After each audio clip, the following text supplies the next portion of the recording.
everybody. Welcome back for our second Get the Word Out episode of the day. Tim Peck, what are you doing to me? We have interviewed 3 Indiana State Democrat Party chair candidates, but there's one more, and we are meeting him today, Derek Camp. This is so important. Who Indiana elects as chair of our Democratic Party is so important for reorganizing, for gaining people, for getting more Dems on the ballot. It's just like incredibly important, and those of us involved are very stressed out about it, and I am one of those people. So I'm going to introduce Tim Peck. Take it from here, and then let's get to know Derek Camp. Awesome. Thanks, Sarah. So Tim Peck, I am one of the co-founders here with Sarah at Project Next. At Project Next, we are removing ourselves from the fear and hate of the mainstream media and trying to bring people together, get all sorts of views, and get down to what we're all trying to do, which is try to represent Hoosiers, represent people throughout America, and not just talk about our politicians and the people who are trying to divide us. So we are looking today at the state chair position. We had a forum last week with 3 of the state chair people running for state chair in the Democratic Party. Derek couldn't join us at that time at no fault of his own. And so coming on today to tell us about himself and ask some, and we'll ask some hard questions of him and get his opinion. So Derek, you're chair of Allen County for 24 hours more, is that right? And then a little less. And then Wayne Township Assessor, candidate for state chair, and so much more. So please introduce yourself. But first, just tell us, what does a day of the life of Derek Camp look like? What did you do today? Well, thank you. Sorry I couldn't make it last week. I was at the Excellence in Labor Awards with our brothers and sisters in organized labor last week for that forum. I'm excited to be here. I heard that went well. This is a growing thing. My life in the day of me today, I was looking at realtor.com for my job, looking at house listings, seeing what's happening, and then giving blood. And now here. Giving blood. So that's a pretty typical day. I look at houses every day for work. Yes. The well-liked assessor's office. Yeah. How did you get into that, being the assessor? Most everyone falls into that role. So my predecessor, Bev Zuber, her chief deputy, had turned in his notice. He was moving down to southern Indiana. I think he might have moved to New Albany. And so she called looking for some additional help. We had some conversation. She's talking about people that looking for someone that has Excel skills in their 30s, things like that. And it just kind of all lined it up. And so I started. And then when she retired, I ran in the caucus to replace her. Very nice. All right. And then politics. I mean, how'd you get in politics? Was it when you were a kid you got interested in this, or as a college age student, or when did you decide to throw your hat in the ring and be a leader in our state? So I first got involved in politics my senior year of high school. I was volunteering for Barack Obama's campaign in the primary and then general election, just doing voter registration efforts. I was posted outside of a Scott's grocery store, collecting voter registrations. After that, I went to Purdue, switched out of engineering like most people do at Purdue, and ended up getting a degree with history and political science. Intern for a congressional campaign up here, Dr. Tom Hayhurst. If you're familiar with him, Dr. Peck. Yep. And then from there, I was an intern at the state Senate for Senators Earlene Rogers out of Gary, and then Richard R. Young from down in southern Indiana. It was a very whiplashy issues we were dealing with between Gary and southern Indiana. After that, I was a manager for Tim Delaney in Indianapolis on his state Senate run, helped out with Christina Hale on her House run that year as well, and kind of went from there. That's where I really got involved. Joined the Indiana Young Democrats, became a district chair for them, and then eventually vice chair and president for 3 years. In that time at Young Dems, we bid for and then hosted the Young Democrats of America National Convention in 2019. Brought in Speaker Pelosi and the presidential campaign, some of the candidates, some of their campaigns, and 1,000 people from across the country. We also doubled the previous 14 years fundraising combined while we were doing all that and growing our organization. After that, or during that, I also ran for state senate myself in Lawrence and Fishers. Came close. We took it from a 60-40 district to 51-49. It was 1,609 votes. I will always remember that as the separation. Yeah. And then kind of got back into campaign staffing, working around the state before eventually getting back up to Fort Wayne. I'm from this area, and working for Mayor Henry on his reelection campaign, and then Cindy Henry asking me to become chair in 2021 up here. Okay. And so thank you for all that story arc. And now you're looking to run for state chair, an unpaid position that has a lot of responsibility and a lot of people trying to tell you what to do one way or another, trying to keep together the party and move forward.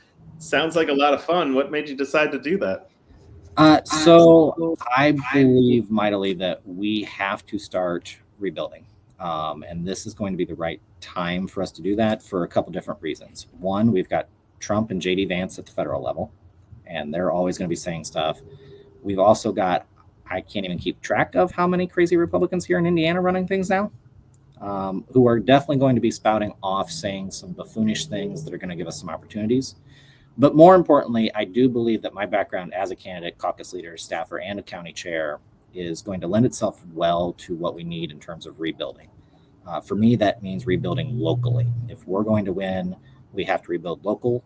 That means elected offices, but also our county parties, making sure they're getting the tools and resources and trainings to support candidates and grow at the local level. Sure. And Nikki Carr here says it's a paid position. What is the salary for this position? That I'm not entirely sure. I thought it was unpaid. I've been saying that wrong then. It is paid? The state chair is the only one that's paid. Got it. Oh. Yeah. I think the fact that you don't know how much it pays says a lot there in terms of why you might be doing this. Personally, Yeah. I think it's fine that it's paid. It's going it should to be be paid. hundreds and hundreds and hundreds of hours of work. So it makes It's a full-time job. Yeah, it's going to be a Absolutely. full-time job, yeah. Like, I'm 35. Look at all this gray. That's a county chair's job. So it seems like you've had a lot of experience in the Indiana Democratic Party, which is a skill. You already kind of know how it's ran. I'm really interested, since I'm sort of new, but I'm big time immersed in it and finding out some problems. Yeah. I'm really interested in, are people that have been around for a long time, are they interested in change? Because I'm getting some hesitancy behind the scenes with the people running the party, that they want to keep running the party the same, while we're down here in Southern Indiana being completely ignored for the most part by the Indiana Democrats. We're getting some help, but we could be getting more. And it's frustrating to be a Democrat in Southern Indiana and to see them patting themselves on the back like they're doing such a great job, when I want to see, okay, we did as best we could. Here's all the changes we're going to make. Here's the plans for reorganizing. I want to see that stuff. I get a little frustrated with the patting on the back, because let's look at reality. Over 70% of our state government is ran by extremist Republicans. They might not be extreme, but they're voting that way, and we're getting policies in, for the most part, that hurt us. So, do you want to talk about some of the things you want to change specifically? I know Destiny Wells, who's also a candidate, has really talked a lot about gatekeeping, about changing the handbook, the guidebook, those type of things. Do you have any plans if you become chair? Yeah, so one of the biggest things, as I talk with county chairs around the state, is putting in place a county party program. The county parties are at the most basic level where people enter the party. It's their local community. It's the things they care about the most. Everything that happens at a local level impacts you on a daily basis. Yes, Indianapolis and DC have major impacts, but the day-to-day is your city council, your county council, your mayor, your county government. And so making sure that we're getting people in at that level is important. So this county party program is going to include a few things. It's going to be sitting down with the county parties, working through the districts to make sure that we're setting up goals. Each county is setting their goals for the next 4 and 8 years, looking long term. It took us many years to get to the place we are, and it's going to take us many years to get out of that place as well. So it is going to be some patience. With that, there are some simple things that a lot of the county parties are asking for, and that is simply a resource library of templates, of call to caucus, appointment forms, things like that. These sound like small things, but these are things that the counties are asking for and need, because we're wasting time trying to figure out, well, do you have that document? Do you have that document? Can we share this? Let's get it all in one place. We have the documents. Let's do that. One other thing is a speakers bureau. How many small counties have the connections to bring in state senators, legislators, mayors from other parts of the state to come speak at their regular meetings or their fundraising dinner?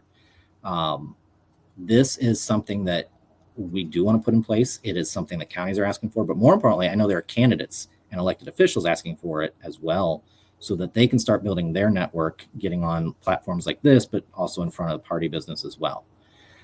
With that said, we're also going to have to change a little bit how we raise money. It is going to take a lot of money to get out of the wilderness. It's going to take a lot of money to fund the party. And it is going to fall largely on the chair, yes, but that doesn't mean that we can't accept help as well.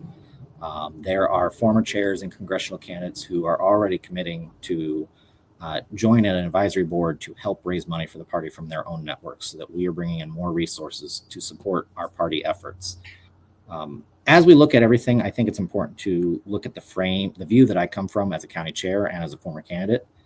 I tell my candidates up here, it's your job to go find voters. It's your job to go persuade them and identify them. It's the party's job to run the GOTV program.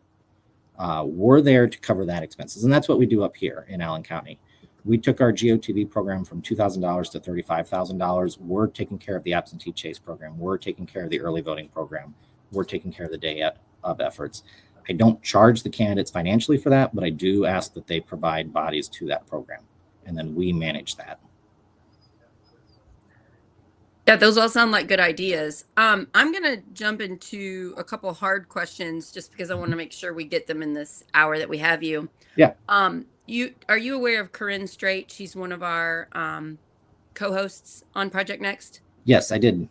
She also has she has about 95,000 followers between TikTok and Instagram, and she just keeps growing.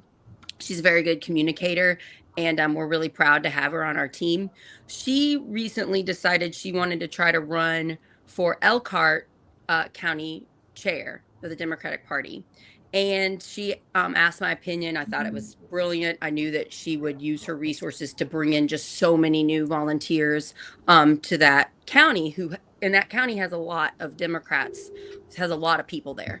And she asked the chair, and he said no, because she voted Republican in the last primary, which I know a lot of Democrats did as well. And she was told on the phone that they didn't want a Republican representing their party. And if you follow her on TikTok or Instagram, you can clearly see she's a pretty strong progressive Democrat. And we just did our own show about this at 11 o'clock today. Mm-hmm. I am personally disgusted by gatekeeping. I think the precinct chairs should have decided. I think the chair should have written the letter that's needed to allow her to be on, since it's very clear that she is a Democrat and holds our values. Is there any plan, if you become chair, to change the system so that it isn't so easy for people that maybe want to stay in power and don't want to have an election and lose their power? Is there anything that you would be willing to do if you win this position as chair to change the system so that we do not have so much gatekeeping? So I think to give a little bit more background as well, our party rule on primaries used to follow state law, which has actually gotten more stringent and restricted in that it's now 2 primaries under state law. The party, I believe that's 2-party. I believe that's if you're going to get on the ballot for elected office. Yeah. The party rules always mirrored that in the past, but we never updated to 2 primaries when that happened. So I think that's an important thing to do. As a county chair, this has been a question I've been faced with at times. There have been times that I have signed off on that, and there have been times I have not. It is a case-by-case basis for me. I am also mindful of precedent. I do personally feel that if you are in certain circumstances or running for certain things, it would be important to understand how valuable it is to vote in that party, because you're going to be asking others to do the same in Indiana that may not be voting in a Democratic Party constantly. Typically, how I've handled it has been interviews with each of these candidates that are coming to me asking for certification.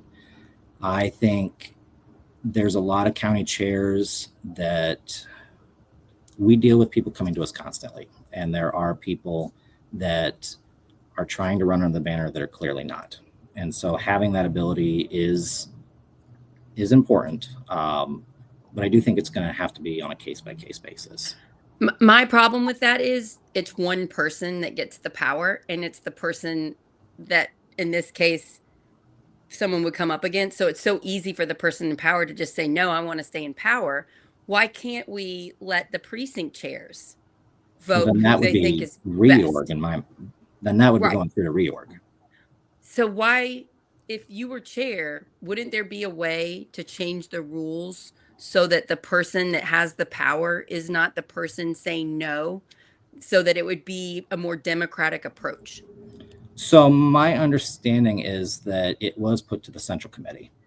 It was not just the chair that made the decision in this circumstance. Got it. It's central committee meeting the 4 officers of the committee. Yeah. Right. So they decided they didn't want a person with this huge audience to come in and bring in all these volunteers. It makes us look bad. We're supposed to be the big tent party. We're supposed to be the party that welcomes people. We're not as judgmental. We are not as scared of disagreeing. Mm-hmm. We watch the other party. If they don't get in line, they get kicked out. And I'm just wondering, in this example, how are we any better than the people we say we are better than? I can't see it. I don't agree with this. And if this would have been done to me, I wouldn't be talking to you right now. They could have used stuff I've done as a reason to not let me run for state house. Yeah. And Tim as well. Tim could have been, they could have had gatekeeping with him, and he wouldn't have ran for Congress, and we wouldn't have met. So we were lucky. I needed that letter signed so that I could run for U.S. Congress.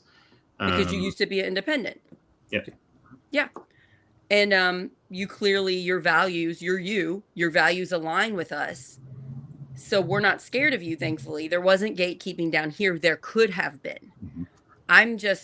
I'm encouraging the people in power to fix some of this, because we're hurting in Indiana. I don't have basic healthcare rights here.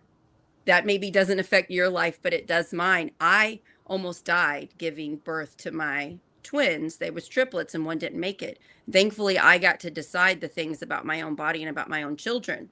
And politicians that don't know my body parts didn't get to tell me what to do. If I would have had that pregnancy now, I might not be here. So I'm never going to stop fighting for that right. And there's a lot of women in Indiana that are very passionate because they are worried about their daughters and their granddaughters and all the women that might want to have children or might not want to. And it's very frustrating for us that this is happening, because if Corinne would have been put on this ballot and the precinct chairs could have voted, that would be democratic approach there. But she wasn't even allowed. She wasn't given a chance. And I know her very well, better than the people that said no to her. And I know what that would have done for the state of Indiana. It would have drastically helped us. So I'm just pleading right now, as a precinct chair, as a leader of Harrison County Democrats, as a co-founder of Project Next, I'm basically pleading with those of you that have power like you do, that we have got to change. We have got to lessen the gatekeeping. And from what I'm hearing from you right now is, no, you think that the rule should stay. Is that correct? I've always treated it as a case-by-case basis. I also think that if you are an elected official and Democratic elected official, and you vote in another primary, that is something that absolutely should be considered. Or if you want to lead the Democratic Party, I think it makes sense that you have voted Democrat as well. Well, so just to be clear, she did vote Democrat. And you might not know this, so just clear on the facts. She voted Democrat for the general election, right? She's a very much. She's more liberal than the both of us on the call, actually, and very much is. I mean, she's coining the term "bluesers," right? She's a Democrat, and has a huge following of Democrats for it. She voted on the Republican primary, like a lot of people did, to get Braun to not be running, right? That was a problem. We actually talked about that a lot when I was on the campaign of trying to get people not to do that, but people who were major donors to me, who maxed out on their donation, I know didn't vote for me in the primary because they pulled Republican tickets. And even here down in Clark County, we had the Jamie Knowles scandal. And so a lot of Democrats voted Republican primary to oust anyone that had to do with that, and successfully, actually, for a number of them. Our county council got completely turned over. So there are, there are reasonable reasons. It feels there are reasons that you may not agree with, but they are agree to disagree type reasons that could be there. So we can't. I know you can't speak for these people and what they decided necessarily, and don't want you to, or defend them, and don't want to put you on a place to defend. You don't know all the details. You can never do that in this moment. But the greater question is, in general, what we're seeing, especially very much we see it in the Republican Party, where people are kept out from being able to be part of that party for one reason or another, people getting censured, etc. Where does it stop? If I were to say, some things that I disagreed with the Democratic Party while running for Congress, but agreed with more of the Republican Party on it, would I get a censure from it? Like, where's the how strong do we want to go as a party to stay about Democrats rather than necessarily about the people of Indiana? And I think there's just two ways of going with the party right now. And so that's my explanation of that. I wonder if that opens up conversation at all, or any thoughts for you? Yeah, I would say so. The majority of the precinct chairs in Allen County are appointed. I have appointed all but one person that has applied. And with that said, those that did not meet that primary history, I did talk with them, or try to. There were a bunch that I did not get a conversation with, so I couldn't move forward with them.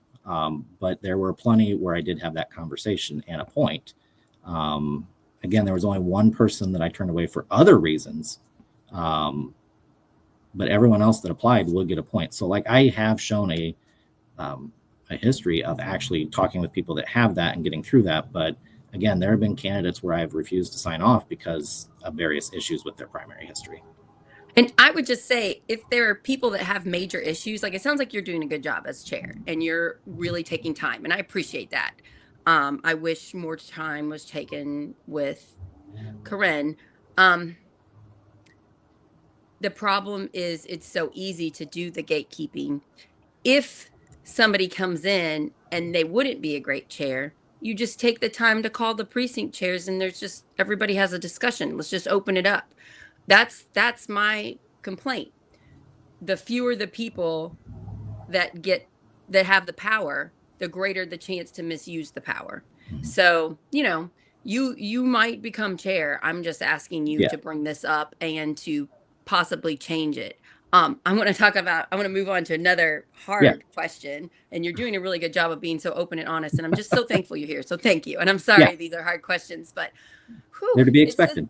It's stressful in Indiana. Something that really upset me, and then my friend Destiny and Karen and Mad Voters, and basically every woman that is a Democrat that is aware of what's going on, is the issue with Greg.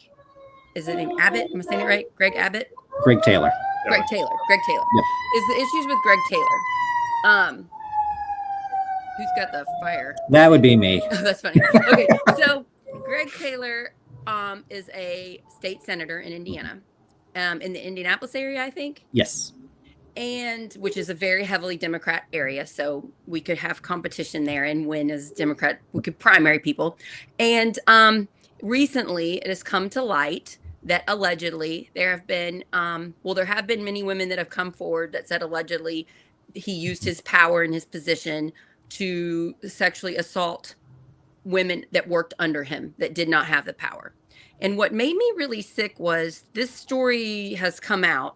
People knew about it, and the Democrats, the Democrats in office in Indiana elected him Senate Minority Leader. After this knowledge is coming out and people are hearing about it, okay, and then more stories came out. Corinne and I did an episode about it, and I got some anonymous tips from things too. And that day or the next day, they took, he's not minority leader anymore. Shelley Yoder is, which she would have been I just don't understand why she wasn't elected in the first place. She doesn't have all these skeletons in her closet of harming people that work under her.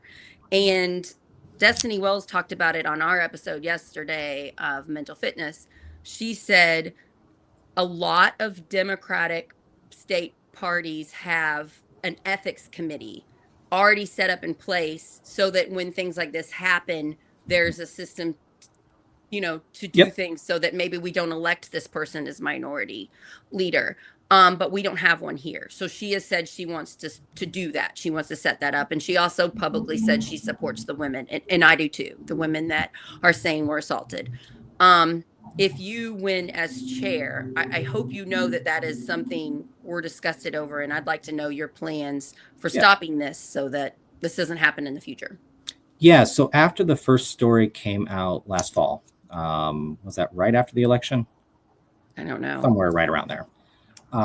At State Party, I do serve on the Rules Committee there. We did put in place, or we recommended to the SCC, the State Central Committee, a code of conduct and an ethics committee creation and the process for that and the rules, with the understanding that it's not a fully finished product, what was recommended, and we'll have to come back to it. That is something I did vote for in the Rules Committee. With that said, I think there's a few things that I do want to make clear to everyone that is listening what the State Party is and is not capable of doing in this kind of scenario. The first is we do not have any bearing when it comes to leadership elections with the independent caucuses. We also are not able under state law to remove anyone from elected office, or depending on the time of year, are we able to remove someone from the ballot.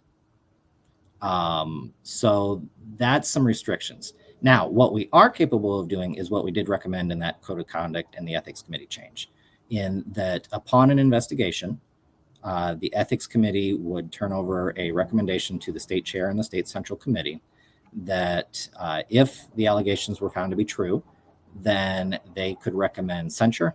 It could be temporary or permanent ban from party activities and a suspension of access to party tools and resources.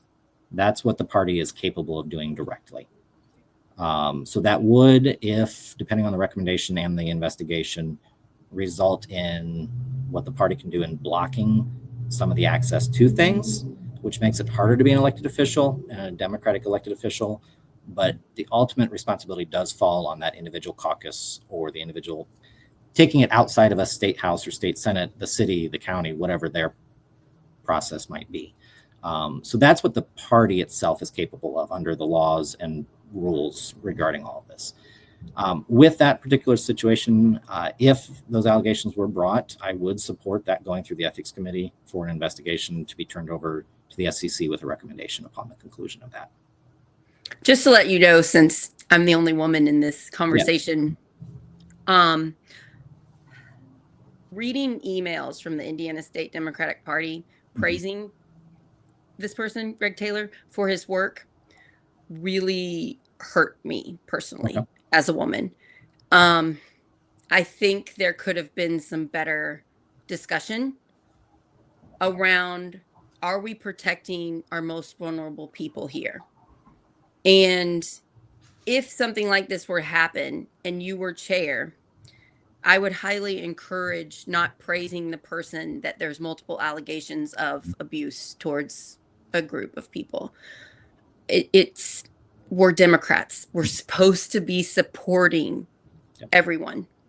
We're supposed to be on the side of good. And I know we are, but we could be doing better.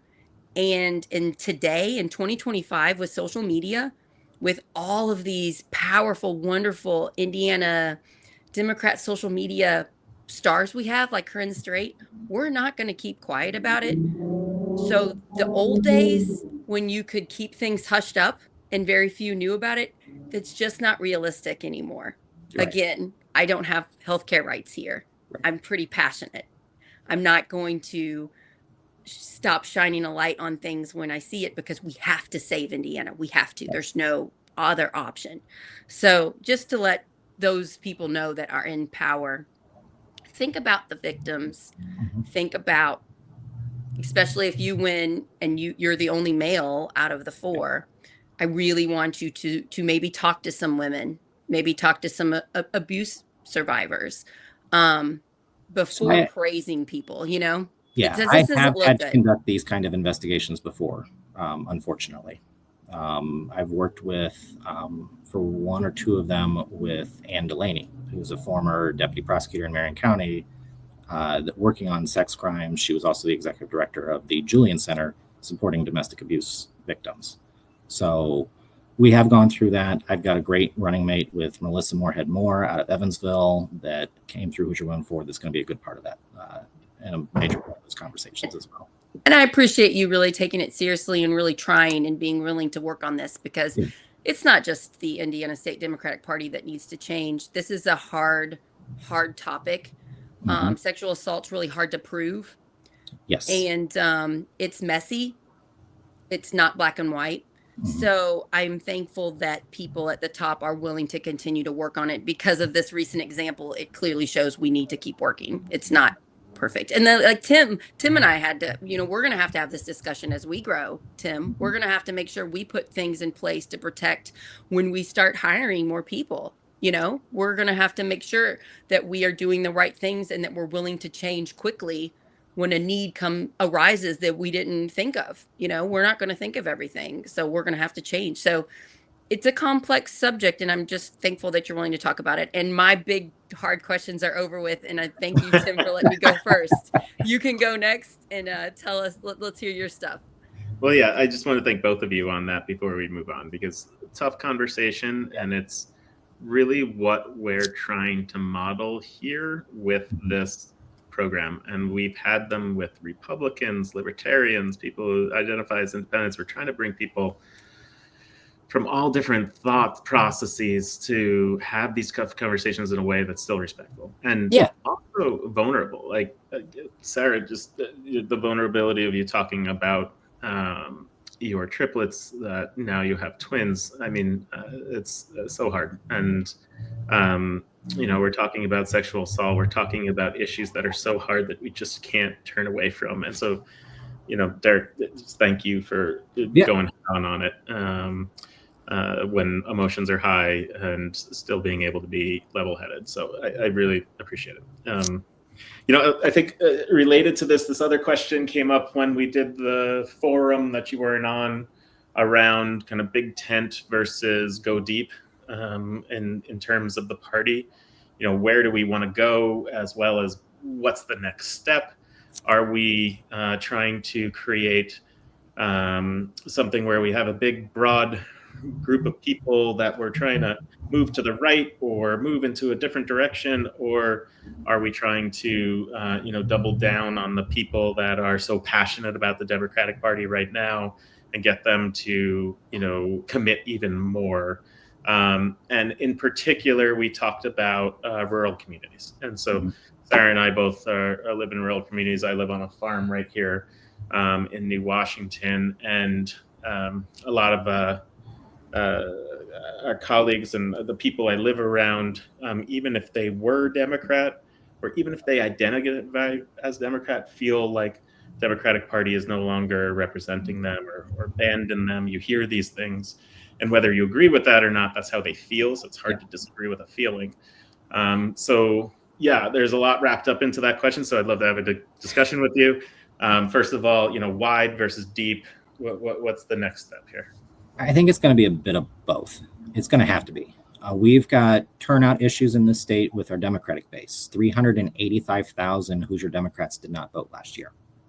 And that's a lot. So we've definitely have to dive in and work with our base, making sure we're turning those people out. However, at the same time, there are still a lot of disaffected Republicans. There are also Democrats in our rural communities that are feeling left behind as well. And we need to make sure we're getting out to them. So I do believe it's going to be a bit of both. Mm-hmm. Yeah, so I was a member of Cattlemen's Association. My in-laws are all cattlemen, and I've started to learn and help out a little bit there. And so I started to learn even more by being members of them. I went to the annual meeting this year, just a week ago. And, not many Democrats in that room right now. But 20 years ago, it was filled with Democrats, right? 20 years ago, it was filled with Democrats. And those people in the room are pretty much the same people, right? There's new or younger people, yes, but there's change. But the core is, it's the same people, same families, even especially. Yeah. And so, get asked the question, and it's such an interesting question of like, why are you a Democrat? And wondering if you could answer that for yourself, or as well as like, what should I tell someone when they ask that? So I am a Democrat. Originally, it's because of organized labor. Both my dad and grandpa were union members. My grandpa was a retired UAW. So that was my first exposure. And then my mom has worked as a paralegal for a criminal defense attorney since I was in middle school. And so I got an experience of seeing what it's really like. And a lot of these people aren't out there trying to do bad. They're trying to get through life, and they're just running into some problems. And so making sure that we're treating them with respect and getting them solutions instead of just constantly incarcerating them and punishing them was kind of my early exposure. Since then, it has kind of emerged. Having worked in campaigns, you tend to care a lot about voting rights. Mm-hmm. And Democrats are obviously the ones that are trying to expand voting rights while Republicans are restricting them. And so those are probably the three big reasons of why I became a Democrat. Everything else, like most Democrats, I agree with probably about 90% of our platform. But those were the big three that got me here. Got it. And so when someone, from Clark County Cattlemen's Associations says to me, why are you a Democrat again? What should I draw on for that answer? I could draw on my personal experiences, but, do I defend the Democratic Party? Do I, what would you give me for advice there? I think the bigger thing is that Democrats, we're looking for fairness and opportunity and making sure that we're setting up our following generations for success. We're there to support our families, and that means everyone. We're there to make sure that you have a successful life, a successful career, whatever that may be, whether it is farming, whether it is as a lawyer, whether it is a doctor, or as an assessor, though most people may disagree with that. But making sure that everyone has that opportunity. We want you to enjoy your life, be successful, but at the same time, we want to make sure that everyone has that opportunity. Yeah, that's beautiful. So, you talked about get out the vote, and, are we wide versus deep? Are we going to knock on these doors over the next, 4 years and encourage that are out here in the rural areas and have more of an effort for that? Or is it concentrate on the doors in, cities and Indy? I'd like to say both, but like, where does, if you had $1, how much of that dollar goes to knocking on those doors in Indies and cities, and how much of that gets it to the gas that's needed to get around in the rural areas? I think it depends. It depends on the work that's being done already. And so I tell candidates, like, I want you to do the work. I want you to do it early. If you come to me in October and you haven't knocked a door, don't expect the party to be able to do anything because you haven't given us any voters that are supporting you. You haven't built your volunteer base. So encouraging counties to work with their candidates, encouraging candidates to get started early, and then seeing where those go, and kind of investing throughout the year and making some changes throughout the year. One of the big things, I think my Senate race is a big example of this. When I ran for Senate, I was number 18 on the priority list out of the 25 that year. Okay. Very low down the totem pole on what they cared about. By the end of that, I ended up in the 3rd position on their priorities. So they started shifting money and resources to me because we did put in the work. Mm-hmm. By the end of that campaign, we'd done over 22,000 doors for a state Senate race.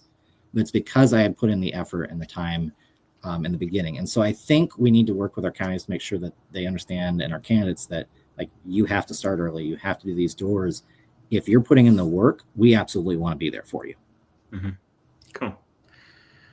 So I asked this question of Jennifer when she was on the kind of follow-up, which had to do with my own race, and I think I touched on it with the phone with you a little bit, which is so rural candidates, not just in Indiana, but in many other red states, but we'll focus on Indiana. Rural candidates for Congress have this funny limbo going on where the DCCC, the Democratic Congressional, what is it said for? Campaign Committee. Campaign Committee. Thank you so much. We like to, all of our acronyms, we like to spell out sometimes. You say DCCC, so much, I forget what it means. So the DCCC is not going to support a race in red Indiana rural race that, lost by 30 points the last time. Mm-hmm. And I think that's a terrible idea. I think you're just abandoning. We talked about, rural voters feeling abandoned. They literally, it's proof of the pudding. How are you ever supposed to win? How are you ever supposed to grow and get there? Right? And so you don't have that support. Okay, we don't have that support. So you look to the state. But the state has more of a mission that is about supporting statewide candidates, right? About governor, about Attorney General, Secretary of State, as well as State House, and trying to flip that. So you're stuck in this place where, the state really isn't supporting you with resources. DCCC isn't, so it's all on you. And you got to think of unique ways to do that. And you, when I say you, I mean you, your team, right, your supporters, the local counties can help in some ways. And so it's just this limbo. And I guess... I think it causes our candidates down here that are running for Congress to just run once, it's a big deal that you are working so hard, Tim, to try to run again. It takes a lot of money, a lot of effort, a lot of wait times. You took off work to run for a year for Congress. How can we be asking this of regular people when we're not supporting them financially? There just aren't enough Tim Pecks in the world or in the country, Yeah. And is it this, it's explicitly not the responsibility of the Senate, of the state party, right? It's the responsibility of DCCC, but they're not doing it. So should the state step up? Should they not? Should it be a different way? And, it's a hard question, but your thoughts. I don't actually think it's that hard of a question. So both with Allen County Democratic Party and with the Indiana Young Democrats, we did not give direct contributions to candidates. That's not how we viewed things. But what we did do is we paid for things that they could all use. We paid for the burner phones. We paid for space. We paid for these other things that was more of an economy of scale type thing. And that was our way of supporting those candidates. Our GOTV program, where we take on a lot of the aspects of getting out the vote while allowing the candidates to continue to go find more voters and bringing more voters into the system. I think that's what the parties can do, whatever level it may be in this state. And I think that is a valuable part of what they should be doing to help candidates that may not be those targeted by DTRIF or others, but that's where we can kind of step in and provide some of those services and pay for those services so that you don't have to, which takes some of that load off of your plate in terms of financial planning and things like that. Yes, I like this. I mean, you talked about how you were talking about a resource library, what did you call it? A speakers bureau. Yeah. other things, these centralized ways of then distributing these resources to others. It sounds like you're saying you may have thought of some of that or seen some of that work as Allen County chair and trying to bring that to the State House as a larger scale. Yeah, I like that too. Whenever I ran for county council, and then this election I ran for State House in District 70, and when I got on the ballot very late in July. Oof, that's tough. Yeah, I had to have a lot of help. I had to call Tim, get him helping me, and I had no idea what to do. I mean, I had some knowledge from county council, but this is state, not county, so it was very different.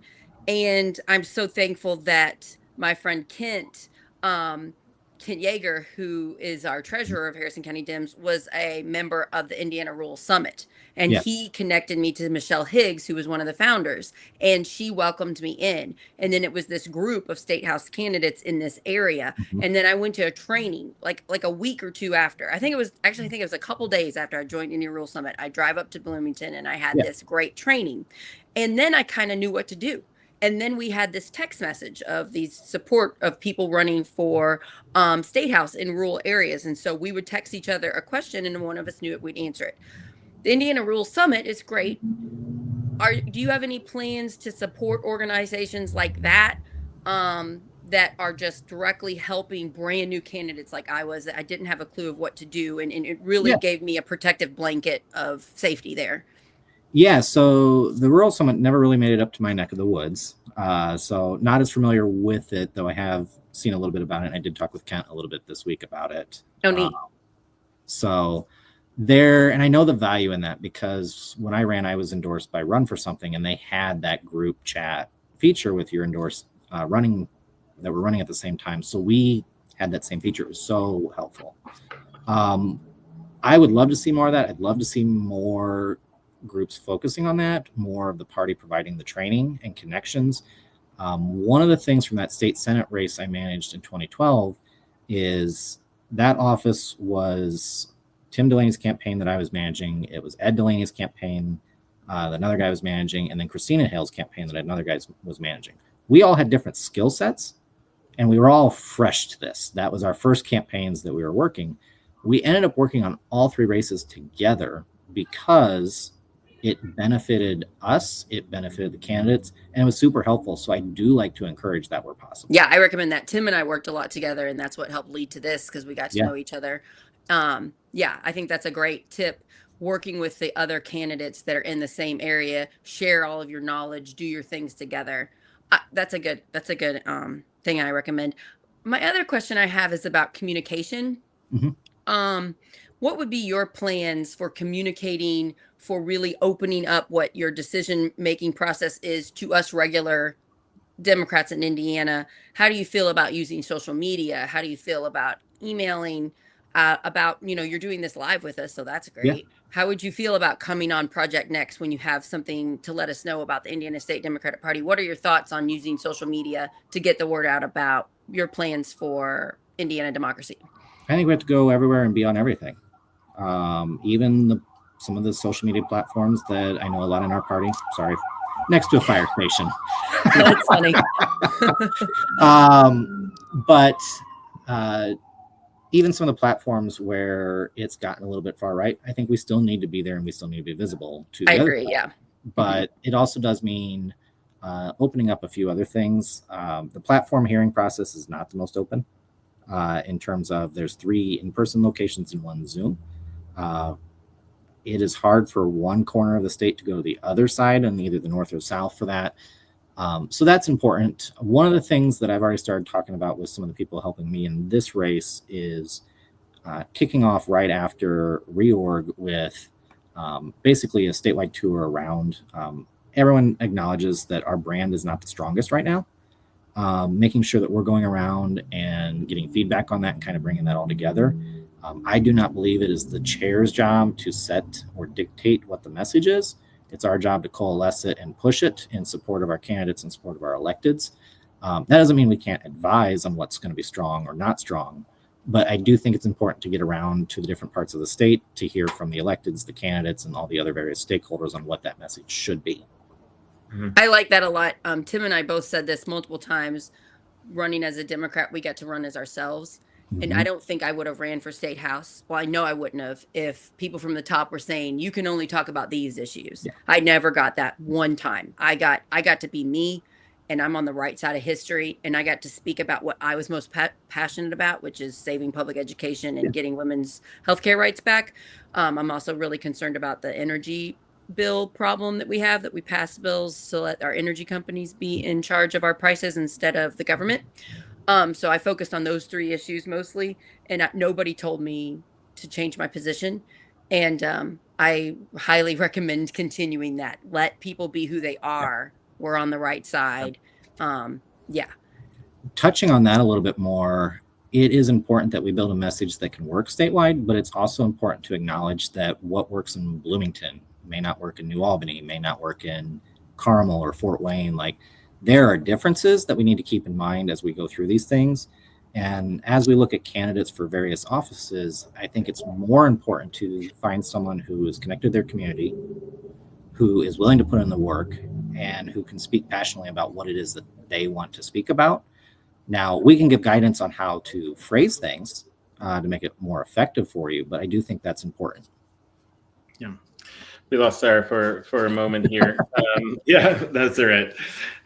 So, Sarah talked about, and thank you for that. Of my, when people ask me why I'm a Democrat recently, my answer has been, which is from self-reflection, similar to what Sarah's saying, is that it allowed me to be who I want to be and who I am, right? In order to bring who I am to the constituents that need that, right? And so don't try to change who you are and what you bring to the table, what you think, even if it's not completely aligned to what the national party is saying, or, as you said, various groups of Democrats. So that big tent in that way is wonderful.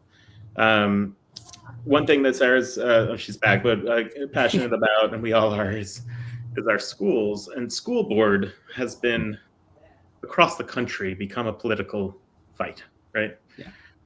And in Indiana, it's probably going to become an actual political position. Right now, it's not. We've seen in our area, especially Harrison County, school board being run as a political fight by the Republicans, but not by the Democrats, right? Like, they haven't been bringing the political side to it, because the quoted reason is usually that it's around, we're thinking about kids and we're thinking about what's needed for kids and families, not about politics, right? But they're in a fight that they're not fighting. And so try to give both sides of that. Like, what's your thought about, should this be a political game? Should the Democrats enter into that political game? Is that going to be an expanded role of the state chair to also think about not just all of the positions that we have currently, but also school board, right? Is school board part of the mission here? So I think some of that answer is going to depend on what happens in the legislature this year, on whether they actually turn it into a partisan race. It's been blocked before and stopped before, but specifically here in Allen County, there are 4 school districts in Allen County. 2 of them have not had any of these kind of fights at all, and 2 have. Mm-hmm. And because they are nonpartisan, some of the tools we have are blocked from going to those candidates in support of them if they align with our views. We can recommend some other stuff, but that doesn't mean that Democrats haven't formed some groups to fight back here with Northwest Allen or Southwest Allen schools. They have been successful on some and not successful on others. It's usually a mixed bag every year.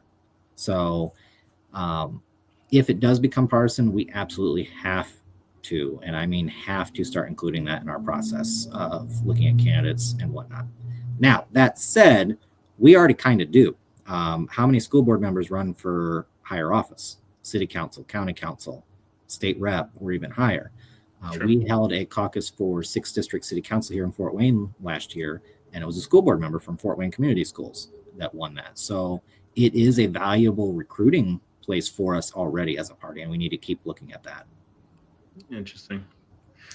Well, yeah. So, any last Sorry, words? I want to say one more thing about the school board. Oh, So my please. biggest problem with it, if it happens, I hope that we constantly fight to change it, is once it becomes partisan, whoever is chair of the county party will get to decide whether they want to allow certain people on to run for school board. So you're going to pick the person that fits their agenda. So I tried to help two Republicans. Well, one's a Republican slash libertarian that were the best candidates for my kids' schools at North Harrison. I tried to help them.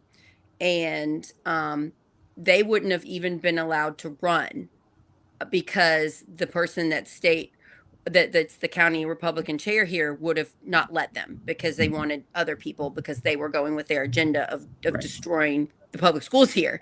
So that's my big issue. It just gets more gatekeeping. And what if there's a parent that just cares about their kid's school and that's why they're running and they're not all into politics? I Yeah. mean, that's how I would prefer it. I wish politics weren't in our schools, but they are, so that's And my that's exactly biggest why issue. it shouldn't be turned into partisan races. Right. Yeah.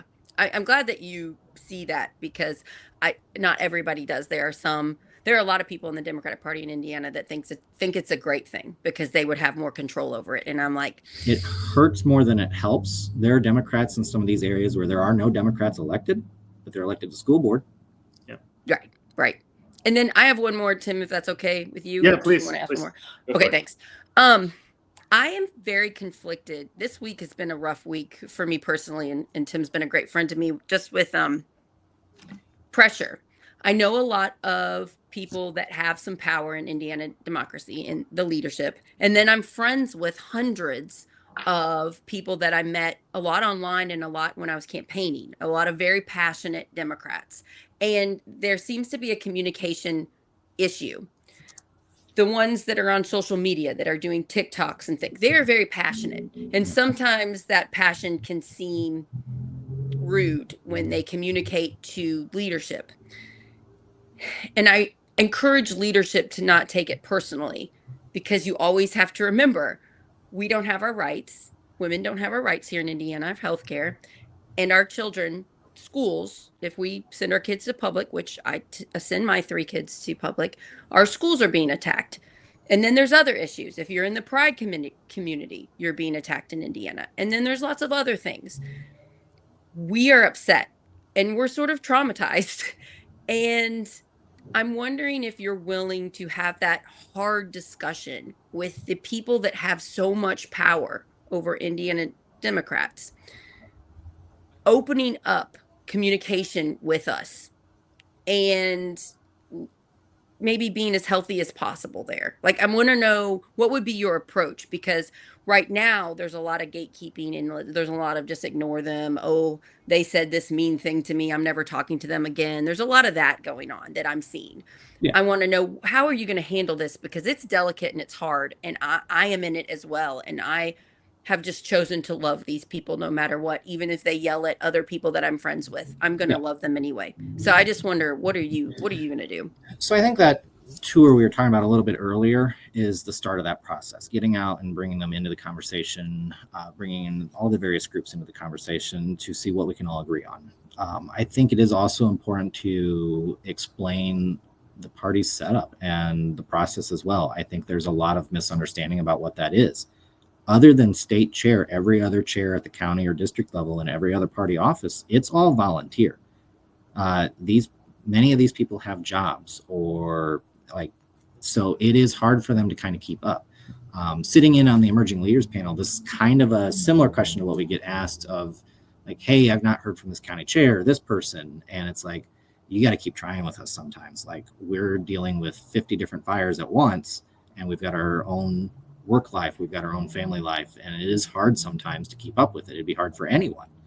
So from our side as chairs, it's important that everyone realizes that, like, hey, this isn't our full-time thing. Like, it can't be. There's not the pay for it, which can lead to frustrations, which then turns back, and then that makes some people dig in. So it's also like, we've got to be willing to understand that as well. I totally agree with you, because I'm on the leadership team at Harrison County Democrats, and we got 10 new people at our last meeting. We had 14 at the meeting before, and then we had 28 with 10 new people we've never met before or hadn't seen in years. And they were like, what are we doing right now? We want to go do this protest and we want to organize this thing and we want to do, what are you doing now? And you can see their stress and anxiety of national and state politics affecting their lives. And so for the next meeting, I'm going to try to be more prepared, and I'm going to have a list of different organizations. They can work with us, but here's what we do. And we're all unpaid and we're all busy. And then here's Mad Voters. You could go work for them. Here's, if you're worried about women's rights, there's a coalition for that. You know, so I'm going to do a better job as on the leadership team of having an organized list to hand out to people and maybe talking to the new ones individually and seeing what are they most passionate about. Where can we find them a fit? Because we can't immediately at Harrison County Democrats just do everything. So I get that. And education just seems to be so important. Most people don't fully know. I don't understand everything of how things are ran. Can't tell you how many breakfast meetings we've had, like our monthly breakfast meeting, where I get asked, well, why aren't you talking about this federal issue or this federal issue? And I'm like, we're a county party and we've got our council candidates speaking. We have nothing to do with Social Security. But they want to talk about it. A lot of the new people do. Yeah, we get that too.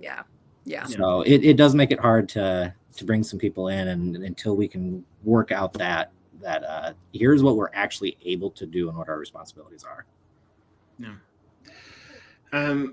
So, you know, a message for people who are losing their jobs right now, federal workers, for people, you know, who are worried about inflation, and that's not, you know, eggs aren't going away right now. People who are scared, who might not be political, who otherwise might become politically charged during this time of, you know, especially national politics, pushing people to have to look politics in the face if they're going to lose their job or not be able to afford their next meal. So, you know, there is a lot of potentially new activated voters. Question is, how do we reach those people today, or do we wait for 2 years from now when the election's happening, or like, and you know, how do we get to them? How do we find them and make sure that they know that they have a friend on their side? So I think it should start immediately after reorg. Like, this is where we need to be with our counties and our precinct chairs, needing to be talking with voters now. It means getting candidates, and I don't know what it is in your counties, but we've already got some candidates lining up for 2026 that, while they've not announced, they're getting their ducks in a row.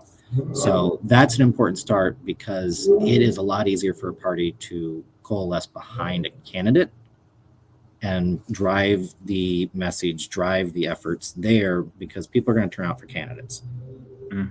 They're not turning out repeatedly for a party. They're turning out for the candidates. Our job is to set those candidates up. And so I think that's something else to keep in mind. We do need to be out knocking those doors. This is a perfect year for voter registration efforts. This is a perfect year to put in place and start thinking those long-term and putting the infrastructure into place in a lot of these counties. And with campaigns to make sure that they are reaching out to these voters, because there are a lot of disaffected voters, whether it is because of the layoffs, whether it is because of the numerous other things that Trump or Braun are doing, that are going to give us opportunities. We need to be touching each and every one of those voters as much as we can. You know, and so, you know, here in District 9, we have 18 counties.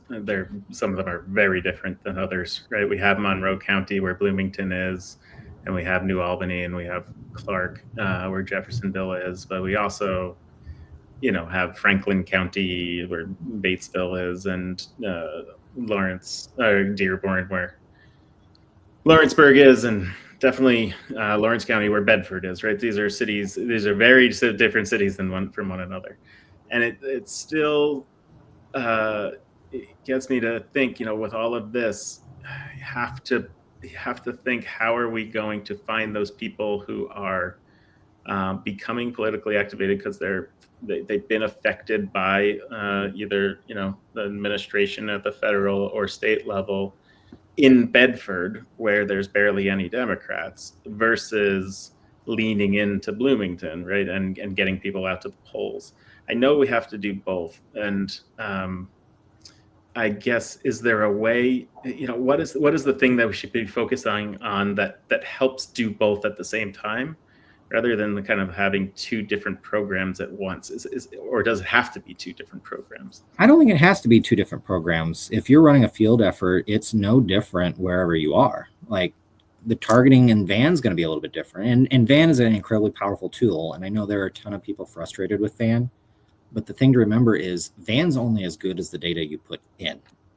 Can you tell people what VAN is for people that don't know? Yeah. Voter Action? I don't know what his name is. Voter Activation Network, or I don't know. Vote Builder. It's our voter file, our database where we track every registered voter. We put in our own data. So this is where we track answers to survey questions, activist codes like, are you a volunteer for this candidate? Do you want a yard sign? How supportive are you? And a whole host of things. It's only as powerful as what we put in, though. And I cannot think of that any clearer than some of the races I've worked in. Like, I have worked in Kokomo, and when we started, the data was not great. We were getting like a 12% contact rate on the phones. But because we did so much effort, by the end of that, we were getting 30% because we had cleaned out all the bad data.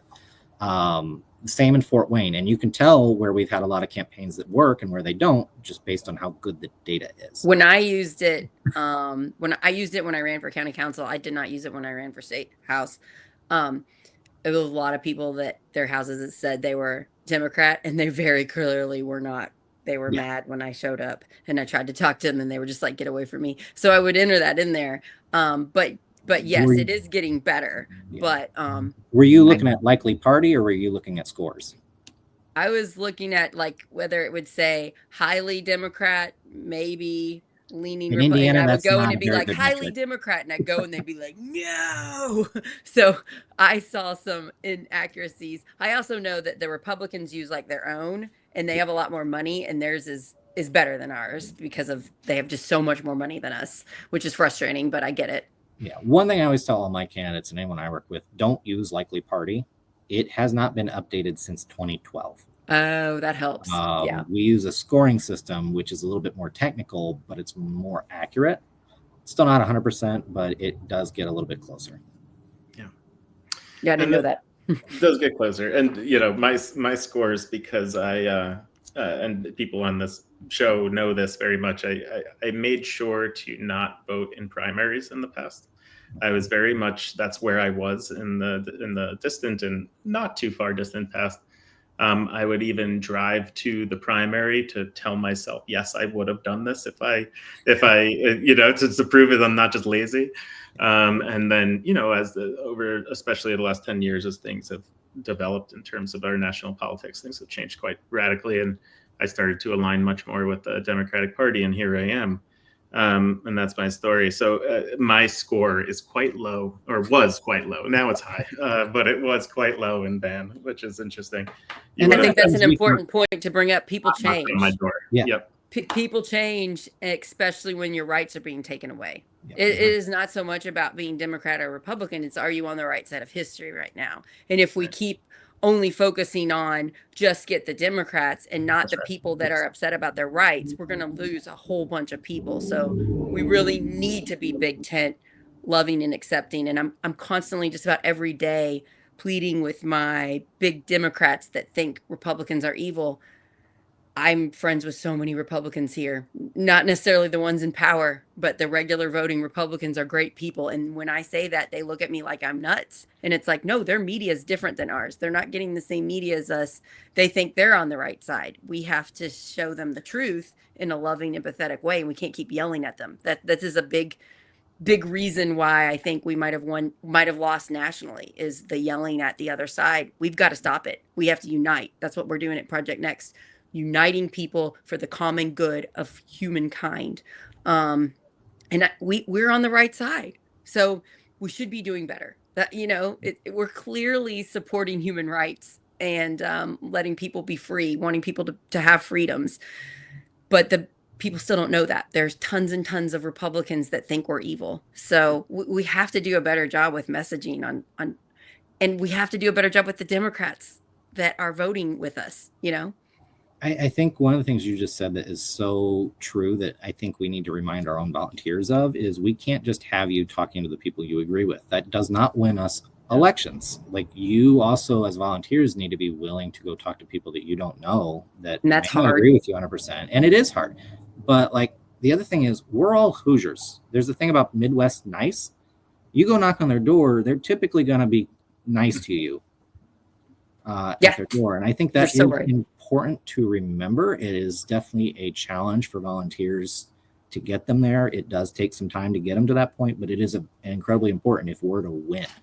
And that's what if you think about all the fear that they're being dumped on a daily basis with the left-wing media and the right-wing media just telling us to fear our neighbors, that they're terrifying, I understand why they're scared. And so when we just keep pumping this out at Project Next, most of our neighbors are wonderful people, even if they vote differently. It's hard to hear, because think of the years of misinformation, of the fear-based media that has just been dumped on them. It's hard. We have to keep saying it, and sometimes the strong Democrat leaders don't want to say it because they've got this base driving them that is saying those people are terrible, and they don't want to get up and say, no, they're not. So it's something that we could work on at the top of the party in Indiana. Well, at the local level, Republicans and Democrats have to work together if they're in office. I'm the only elected Democrat in county government. Wow. And so, like, you have to get along. And I tremendously respect my other county elected officials. They're not all evil, are you saying? They're there to do their job. Like, the county-wides, like, we're there to administer and perform the duties of the job. There's not politics there. There's not everything. We're there to make sure that your taxes are fair, your assessed value is fair, and we're providing the services. That's what we're doing. And I think that is a challenge for people to remember, that that's what this is. Yeah, national has just come in so hard and taken over everything, and we need people to say, don't look at national, look at local. And that's really hard right now to do, but I try to do that a lot. I like that you see that and that you're involved in local government. We can get off here. We went on a long time. Sorry to pick it local, Tim. I really appreciate you being so open and honest with us and answering really hard questions. That means a lot to me personally. I feel better. Very brave. It was very brave performance here. I know performance isn't a very brave showing here. You know, I think you got real hard questions in the beginning. There's you know, those questions are coming from a place of genuine interest and genuine wanting the party to be a better version of itself, but Indiana to be a better version of herself, and you know, to have our neighbors be respected. So you answered it truthfully and honestly, and just thank you. And whatever you do in the future, whether you win this state chair or you do something else, you have a welcome audience here. Hopefully you'll continue to be open and honest, and you can use our platform. So let us know, stay in touch. How can people follow what you're doing? Are you on Facebook? What's the best way to find out your platform for DerekCamp.com? Has a pretty good layout of my platform, as well as a bit of a bio about me and my running mate, Melissa Moorhead-Moore. And that's who would you want for vice? Yes, that's who her and I are running together. Oh, okay. That's nice. I need to know about other people's vice, Tim. I don't know at all. Do you? I haven't heard anyone be as definitive as Derek has just been. Yeah, it's a little easier for me as the only man for chair. That means my vice chair has to be a woman.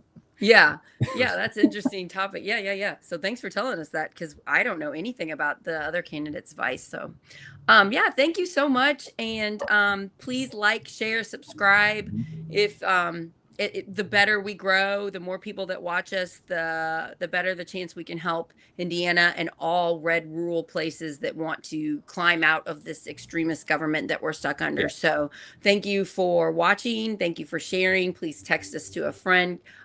We are growing a lot, right, Tim? We're growing pretty fast. As of last week, we were at 250,000 views, and this week we're probably, I don't know the exact number. I don't want to quote it, but it's probably half more of that. So 50% more of that at this point. So it's growing fast. 6 shows in 4 days is our record. Good for you. I'm going to take a break over the weekend and just promote the shows we did, because I haven't had time to do that. But I'm proud of us. Tim Peck, you did 7 shows. There's 1 show I wasn't in. So Yeah. 7 shows we pumped out in 4 days, and I was in 6 of them, and you were in, I don't know how many, 5 or something. So what a week, huh?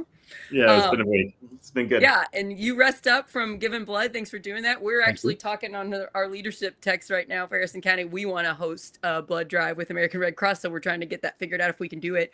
So thanks for doing that, and let's just keep doing this good work and save Indiana. You know, we all work together and clean up our issues and just keep fighting the good fight. Yeah. Well, thank you. It was good meeting both of you. Nice. Thanks. Wonderful to meet you too. Thank you. All right. Bye, everybody. Thank you. And just have the best weekend ever.